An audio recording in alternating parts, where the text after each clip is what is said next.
Hello everyone. तो आज का हमारा टॉपिक है गवर्नमेंट ऑफ इंडिया एक्ट 1919, जिसे हम मॉन्टेग्यू चेम्सफोर्ड रिफॉर्म्स के नाम से भी जानते हैं।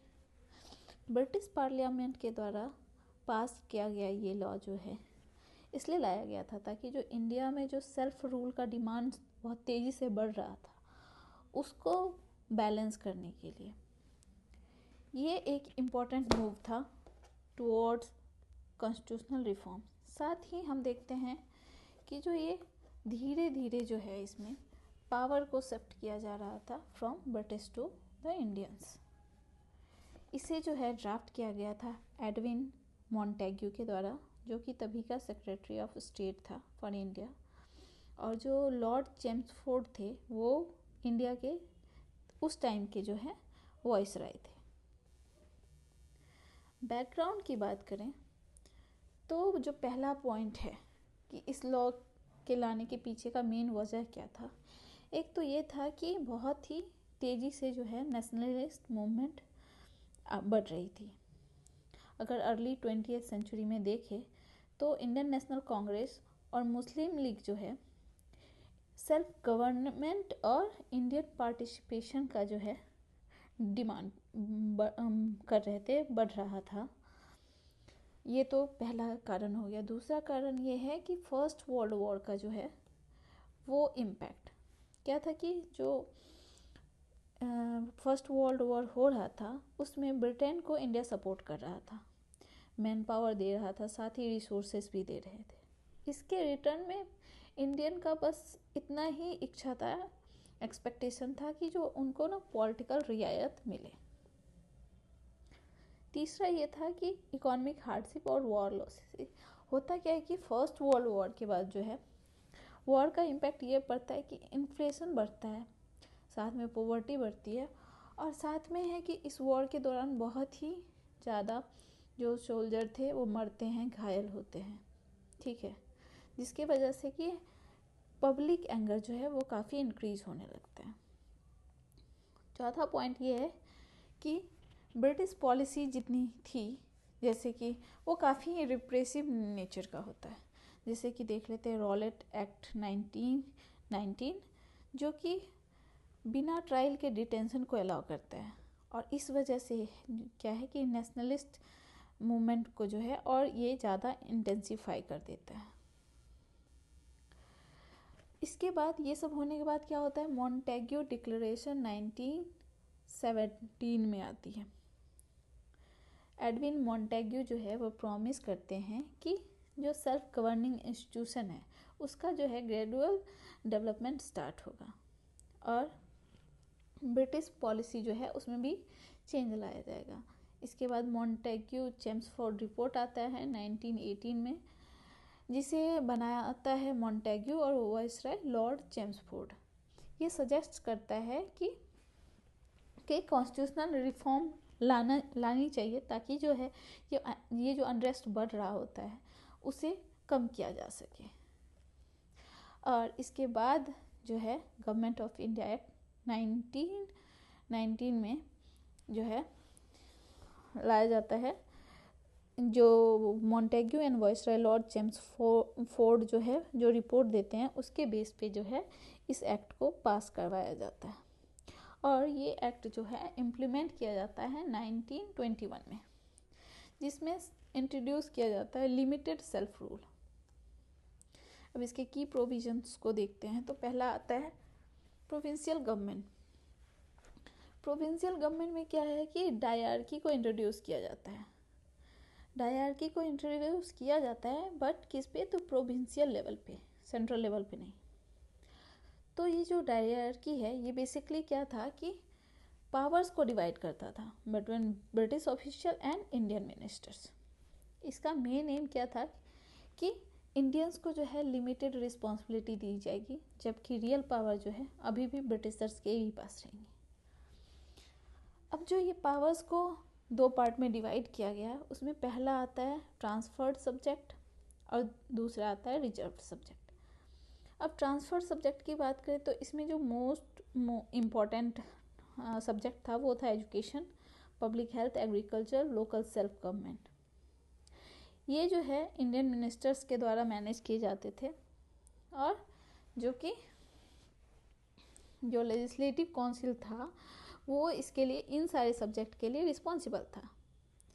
ये सारे सब्जेक्ट्स जो थे वो डेली लाइफ को अफेक्ट करते थे, लेकिन लेस इम्पॉर्टेंट थे पॉलिटिकली देखे तो।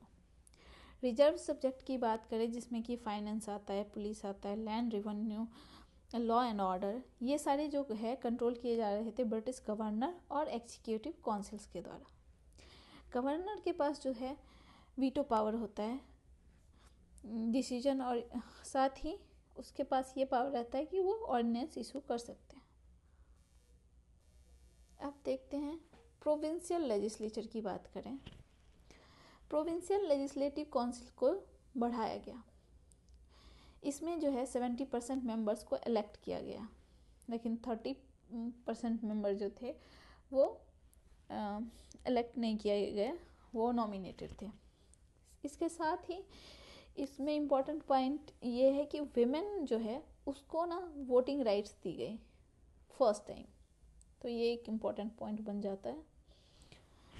अब क्या है कि काउंसिल्स के पास जो है डिस्कस करने का पावर है और लॉ प्रपोज करने का भी पावर है, लेकिन इसके लिए गवर्नर का अप्रूवल जो है वो कंपलसरी था। गवर्नर ना वीटो का यूज कर सकते थे बिल्स के लिए और ओवरराइड कर सकते थे बजट के रिजेक्शन को। अब है कि किस किस प्रोविंसेस में डायरकी को इंट्रोड्यूस करवाया गया, तो ये मेनली 8 प्रोविंसेस थे। पहला है Assam, Bengal, Bihar, Orissa, central provinces, united provinces, Bombay, Madras, Punjab. Central government की बात करें तो सेंट्रल एग्जीक्यूटिव, यहाँ पे कोई भी डायरकी नहीं थी। वायसराय या गवर्नर जनरल जो थे वो सुप्रीम अथॉरिटी थे, और ये जो है इनको असिस्ट करने के लिए 8 मेंबर एग्जीक्यूटिव काउंसिल भी थे, जिसमें कि सिर्फ 3 इंडियंस थे। तो कह सकते हैं कि मोस्टली ये सिंबॉलिक रोल था, जैसे कि important areas like defence, foreign affairs, communications, ये जो है अभी भी ब्रिटिश कंट्रोल के ही अंदर थी। अब गवर्नर जनरल का जो है स्पेशल पावर क्या था, ये इनके पास ये पावर था कि ये बजट कट्स को रिस्टोर कर सकते थे, जो और ये रिजेक्ट और अप्रूव दोनों कर सकते थे लेजिस्लेशन को। ऑर्डिनेंस जो है उसको इशू कर सकते थे, और जितने भी रिजर्व सब्जेक्ट्स थे उसको कंट्रोल कर सकते थे। तो ये इनके स्पेशल पावर्स में आते थे। सेंट्रल लेजिस्लेचर की बात करें तो सेंट्रल लेजिस्लेचर में बाई कैमरल सिस्टम को इंट्रोड्यूस किया गया है, यानी कि अपर हाउस और लोअर हाउस को डिफाइन किया गया। अब अपर हाउस को ही काउंसिल ऑफ स्टेट बोलते हैं, जिसमें कि 60 मेंबर थे, जिसमें कि 26 जो है वो नॉमिनेटेड थे बाय ब्रिटिश गवर्नमेंट और 34 इलेक्टेड थे बाय द प्रोविंशियल लेजिस्लेचर। इसमें क्या था कि सिर्फ जो है मेन मेंबर थे, और इसका जो टर्म रखा गया था वो 5 इयर्स था। लेजिस्लेटिव असेंबली की बात करें, यानी कि लोअर हाउस, इसमें 145 मेंबर्स इंडियन थे, जिसमें कि 104 जो है वो इलेक्टेड थे, जबकि 41 जो है वो नॉमिनेटेड थे। इनका जो टर्म था वो 3 इयर्स का था, और जो वोटिंग राइट्स था वो लिमिटेड था। किन किन के लिए, वो तो प्रॉपर्टी ऑनर्स और टैक्स पेयर्स के लिए। अब पावर ऑफ लेजिस्लेटर की बात करें तो अब क्या है कि अब इनके पास जो क्वेश्चन पूछने की पावर है, और एडजर्नमेंट मोशंस जो है उसको भी मूव करवा सकते थे। ये बजट पे जो है वोट भी कर सकते थे, लेकिन बजट में जो है 75% ऑफ द बजट जो था वो नॉन वोटेबल था, यानी कि सिर्फ 25% जो बजट का है उस पर आप क्वेश्चन पूछ सकते थे।